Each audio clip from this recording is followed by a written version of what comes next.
Hello everybody, welcome back. This is Mr. Rag. In this video, I will be covering part 2 of our discussion on linear relationships. In the first video, I mentioned to you that a linear relationship describes a relationship in which as one quantity changes by a constant amount, the other quantity also changes by a constant amount.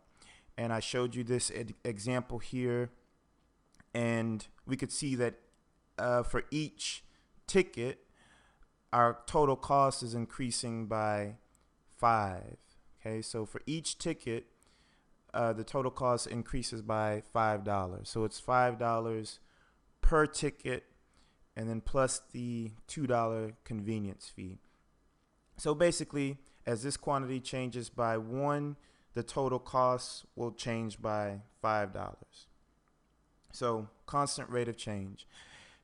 In this video, I will talk to you about representing linear relationships using a linear equation. Okay, so we have a table, and what we're going to do now is just go from this table or use this table to create an equation. Okay, so here we go. So the most, I won't say the most common, but a common equation that you will see to represent linear relationships will be in the form of y equals mx plus b. Okay, so y represents your dependent variable, and my pen is messing up a little bit. So dependent variable, and it's still messing up.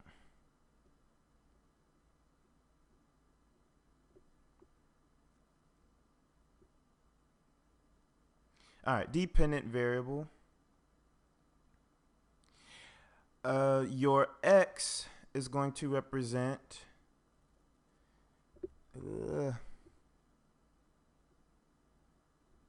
your x represents your independent variable. Okay, your m represents your constant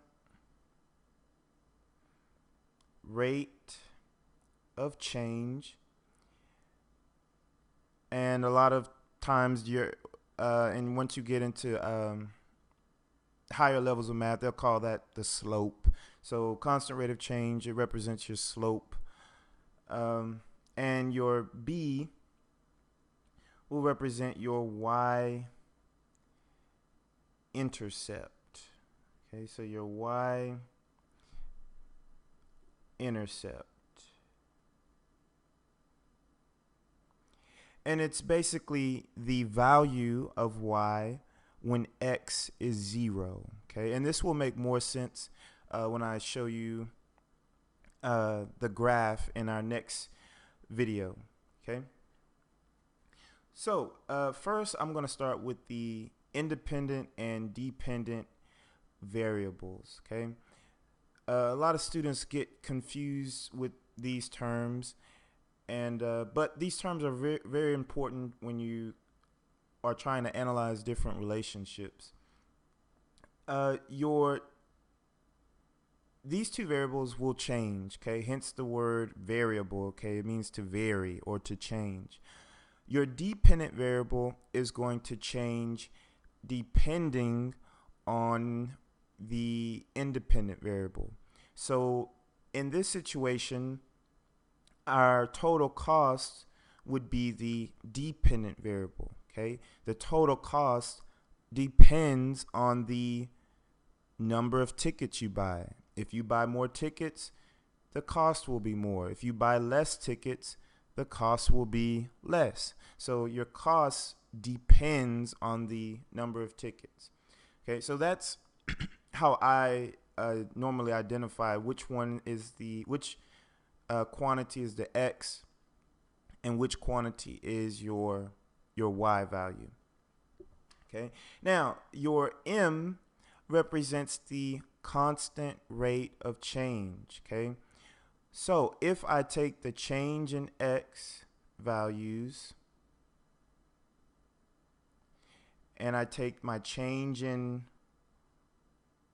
Y values, which my Y values are increasing by 5, and if I form a ratio between the change, this little symbol here, this delta sign means change in Y,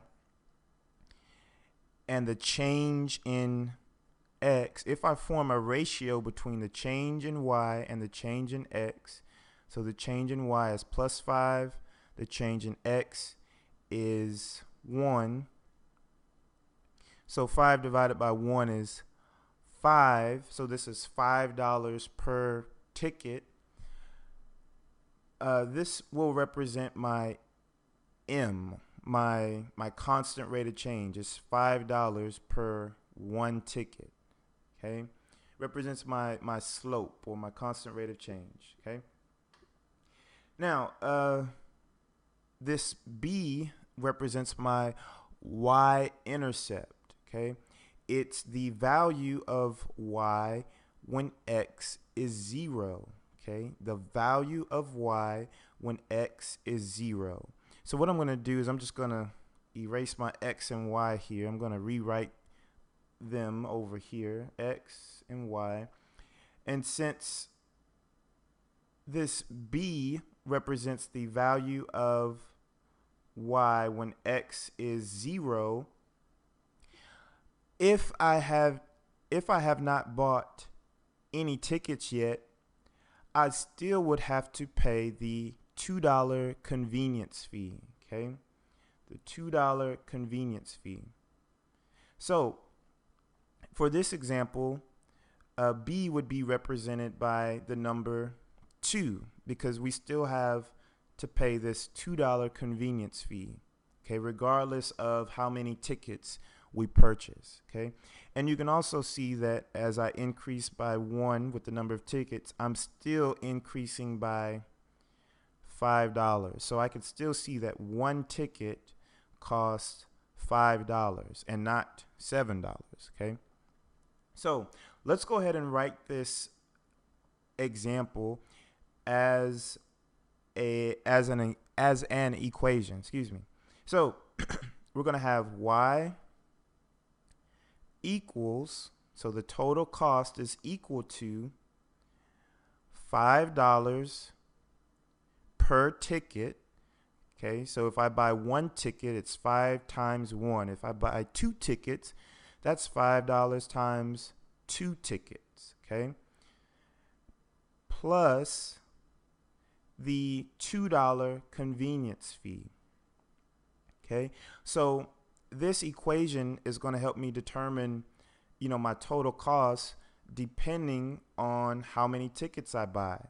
So let's say I buy 7 tickets. Okay, all I need to do, since X represents the number of tickets and I want to buy 7 tickets, so my total cost, which is Y, is going to equal 5 times 7, $5 per ticket, plus the $2 convenience fee.